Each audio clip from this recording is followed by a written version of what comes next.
आज हम आपको खूब हंसाने वाले हैं, तो तैयार हो जाइए हमारे साथ हंसने के लिए, क्योंकि ये कहानी है चूल्हा गोबर की।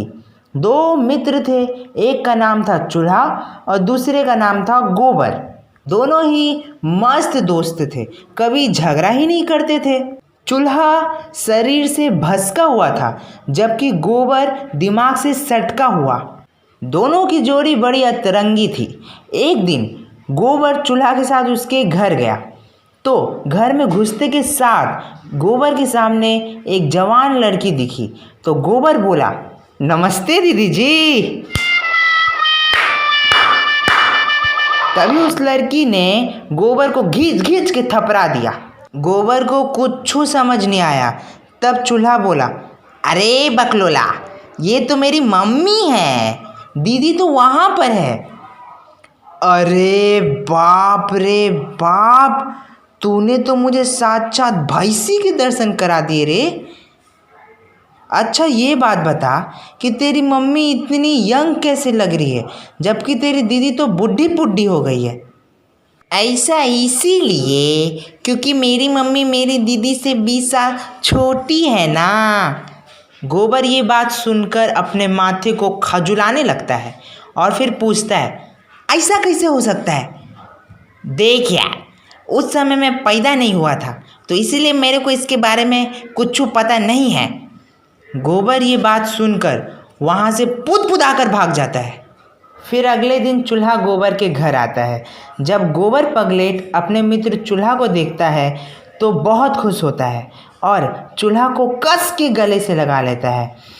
वह चूल्हा को इतनी ज़्यादा कस के पकड़ता है कि चूल्हा नाक से सांस तक नहीं ले पाता, और नाक से हवा नहीं ले पाने के कारण चूल्हा पीछे से हवा निकाल देता है।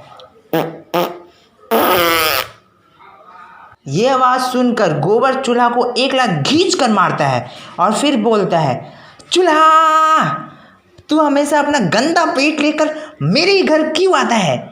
ये बात सुनकर चूल्हा गोबर से गुस्सा हो जाता है और बोलता है, वाह गोबर कहीं के वाह, हमारी दोस्ती क्या इतनी कमज़ोर थी कि बस एक हवा के झोंके ने उसे तोड़ दी। जा जा, आज से तेरा और मेरा कोई रिश्ता नहीं। ये कहकर चूल्हा वहाँ से चला जाता है। पर 2 साल बाद चूल्हा की शादी फिक्स होती है, परंतु जिस दिन चूल्हा की शादी होती है उस दिन शादी के मंडप में पंडित जी ही नहीं आते।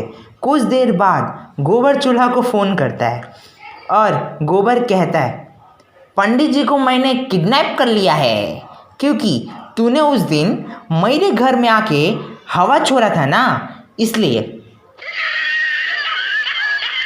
ये सुनकर चूल्हा को बहुत गुस्सा आता है और वो फ़ोन काट देता है।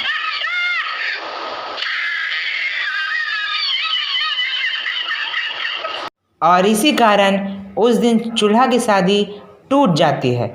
कुछ दिनों बाद चूल्हा की शादी फिर से तय होती है और इस बार उसने पंडित जी को पहले से ही घर में बंद करके रखा था। परंतु जिस दिन शादी थी उस दिन शादी के मंडप में सब कोई आ गए सिवाय दुल्हन की। इस बात से चूल्हा बहुत परेशान था। फिर कुछ देर बाद चूल्हा को गोबर का फ़ोन आता है। गोबर कहता है, हेलो, हाँ चूल्हा, अरे यार, मैं ये बोल रहा था कि मैंने तेरी दुल्हन को भगा लिया है, ठीक है ना? तो तू ज़्यादा चिंता मत करना, अभी वो ठूस ठूस कर फुचका खा रही है, ठीक है? तो कल जब तेरी ना शादी टूट जाएगी ना, तो मैं उसे तेरे पास सही सलामत छोड़ आऊँगा, ठीक है? ये सुनकर चूल्हा अपना आपा खो बैठता है और फिर गुस्से में बोलता है, जब तेरे को उसे यहाँ पर छोड़ना ही है तो तूने उसको भगाया ही का है, क्योंकि तूने उस दिन मेरे घर में आके हवा छोड़ा था ना।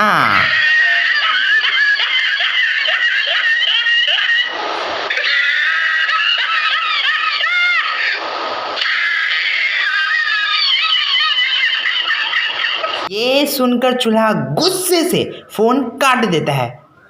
इन सब बातों से चूल्हा तंग तंग हो जाता है। उसे गोबर पर इतना ज़्यादा गुस्सा आ रहा होता है कि वो आग बबूला होकर अगले दिन गोबर के घर चला जाता है।